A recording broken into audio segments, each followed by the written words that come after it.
Over the last few days, a few friends and I took part in the annual Red Clay Rally, which is an off-road rally format that spans 3 days in a different place. Some years it is roving, so you end up in a different location each night and you have to bring all your gear with you. And some years, like this year, you have a set base camp. So this year we were at Harlan, Kentucky at Black Mountain Off-Road, which was our base camp, and one of the circuits ran to Leatherwood Off-Road Park. We took 2 vehicles for our team. Our team name was Abducted Off-Road. It's a little off-road club we've got going on here in Atlanta. And our team number was 702. Last year, a couple of us ran in a touring class team, so we weren't competing. We just wanted to run the rally and learn more about it. 2 of our 4 vehicles didn't finish. So this year, 2 of our vehicles stayed together. It's my 2019 Toyota Tacoma on 35-inch mud terrain tires and full armor, and a supercharged 2007 FJ Cruiser Raptor lined on 37s and a full custom underbody that Ashton can give some more insight into. He is of Misfit Metal Fabrication. So it was Max and Ashton in the FJ Cruiser, and my brother Aaron, who flew in from Dallas, Texas, to be my co-pilot in the Tacoma. The organizers, they go out months in advance and map out a track and record their route and on their decided track. When you're driving, there's going to be checkpoints that you come across, and you want to make sure that you hit them at the exact pace that the organizers ran the race. For each minute that you are too slow to the checkpoint, you gain a point. For each minute you're too fast to a checkpoint, you gain a point. And there's all sorts of other penalties and rules, but as long as you are just kind of steady and focused on your own race, that's all you have to worry about. What's the strategy today? Ooh. Day 3, short track. We can't say it on mic. At Leatherwood, there was a major, the most difficult part of Leatherwood was a downhill switchback hairpin turn. That was, for the most part, dry when we went, but I couldn't imagine how slick it must have been. That Kentucky mud was very greasy. We took it just fine. I did use crawl control just for kicks, but you know, if you take a 3-point turn, it's nice and easy. We did end up coming across a team of Jeeps and a Bronco that seemed to struggle through that area, but they were trying to be safe. For the most part, that's all Leatherwood offered. It was an easy track. A lot of people scored points just because it was a long track and it was hard to pace out with old country roads, and it was very slow moving. So we were able to get back to camp that afternoon and hang out that night, and the following day we ended up waking up and we had decided, despite hearing several reports of teams breaking their vehicles, we decided to do the bonus track. We had heard that several teams attempted it. Some had to back off the bonus track. Some completed it and broke some parts on their vehicles. We were one of 3 teams lined up to do the bonus track on our second day there. The first team was a pair of Forerunners from Team 37, and that was Jack Mac Fab and that crew. The next team that went up was a pair of Jeeps, I think Jeep Gladiators. The first Jeep went up just fine, took it easy, just in the quick gear. And the second Jeep, I think already had a broken steering part, but completely lost steering trying to come over the big rock on that obstacle on the driver's side. So what we ended up doing is watching then take about 45 minutes to move that Jeep off the trail. What ended up happening, Ashton ended up getting them to ratchet strap the wheels together and the steering system so that it would stay straight, the front wheels would stay straight, and it took several repetitions of just winching and reversing the truck down the trail. So we went ahead and hit that, and it was great. So Max, the view from my end, his truck went super high in the air. There's a big root on the right side of that obstacle that was what you wanted to try and clear and get over that with your right passenger or your front passenger tire. He did it in a second try.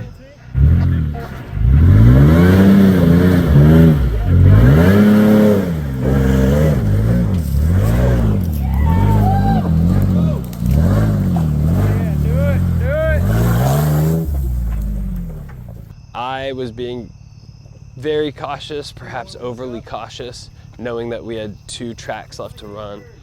So I wound up a few times, and finally you can hear Ashton call out that they'll give it 2 more tries before hooking up the winch. After that, I just went ahead and gave it a little bit more of a bump and got the truck through.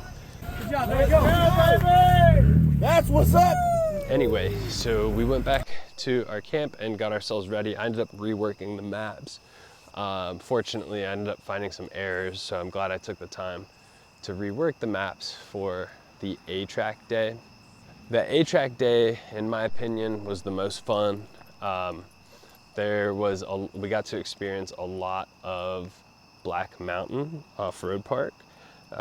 We wove through a lot of the trails, and the sun started setting when we got to some nice overlook points. The ledges were super cool to come across right when it got dark. From what I understand, several people had to winch there. We were fortunate to be able to take some good lines and get through it. Probably the most frustrating part of the A-Track day was this trail called Fish Fossil, which was one that most people bypassed. A few people ended up taking it and damaging their trucks, but it's super gnarly. You can watch some YouTube videos of Fish Fossil. It's a really, really cool trail. We had decided that we wanted to get to that point quickly enough to where we could try it. However, there were a bunch of teams that were released behind us that were just tracking way above pace. And so like 5 teams passed us, plus the team that released before us. So we ended up pulling up on Fish Fossil. There were a ton of side-by-sides running it and this huge line of rally cars. So just for the sake of staying in the competition and not waiting an hour and a half, we ended up taking the bypass and finishing out the course.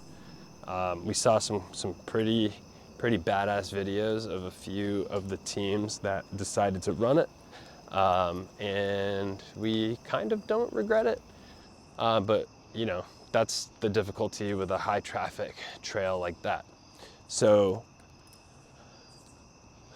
the Track C day was the final day, and we were in the 2nd pole position on that final day, and team 123 was seated in front of us, and what we were excited for was to run the rally behind them because they were on an opposite schedule the whole weekend. So Track C was also in Black Mountain, and we, were able to cruise that. It was a very slow pace. It was definitely one of those tracks though that had a lot of tense moments. There were some out and backs where you cross each other's paths, and when you're neck and neck like that, what ends up happening is if one team takes a wrong turn, you end up overtaking them. That ended up happening back and forth a couple times with Team 123, which was a really fun and just stressful experience.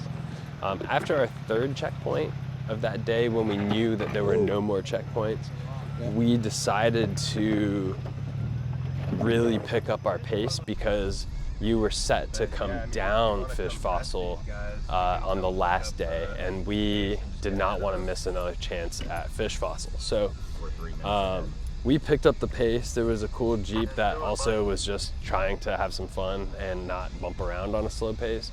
So we took off with them. We ended up getting about 20 minutes or so ahead of pace and got to Fish Fossil. We scoped it out, and Max took his FJ down. Slide.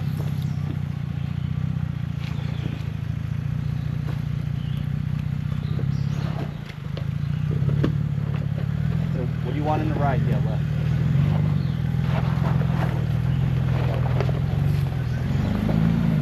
The trickiest part was the big rock that was just wet, and that's money. You were inevitably going to slide on it and potentially take some Not bad. He handled it like a boss in his truck. All right, very slow, a little bit, driver. All right, come on, very slow. A little bit faster, faster. Good. Hard driver, hard driver. Beautiful. Hard passenger, hard passenger. Woo, look at that. Once we got to the bottom of Fish Fossil, it was just a 5-minute trek back to the finish line. Yeah. Oh yeah, Velcro. Where we were able to get there early enough to pack up our trucks after a couple shots of whiskey and head to the award ceremony. This year there was an award for best campsite, which was cool. You know, we're a little salty. We didn't get that for our galactic luau theme, but you know, there were good people who got it for their campsite. And some friends of ours, David Price and companions, they ended up in third, which was really impressive because they had started lower in the polls after a few days and really just scrapped their way to third on that final day. So we were super happy to see some friends get in there. And we stayed second place. We did close the gap a little bit on team 1, 2, 3, but they were just so consistent and so solid. So they swept every single day in first position and went home with it. We got some cool prizes. We got a few free tickets to the rally next year, so we're definitely locked in, as well as some Dobinson's products, which, you know, we distributed amongst ourselves, and we can't wait to run. So thank you, Dobinson's. Thank you, Zach with Red Clay. We really appreciate the prizes, and you know, we'll definitely bring the fun and bring the spirit to next year as well. Overall, the experience was really fun. Camping was great. I had my little camper trailer with rooftop tent set up. Max was killer on the Scottle. He definitely took ownership over the cooking. We had some steak and rice. Gotta have rice with the Asian crew. It was a really good time, really good vibes with the team.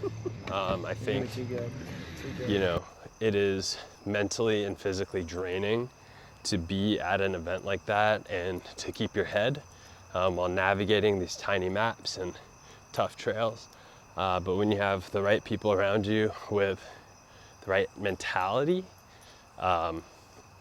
you're golden. You know, you have to, for an event like this, you have to have people that are both committed and reliable.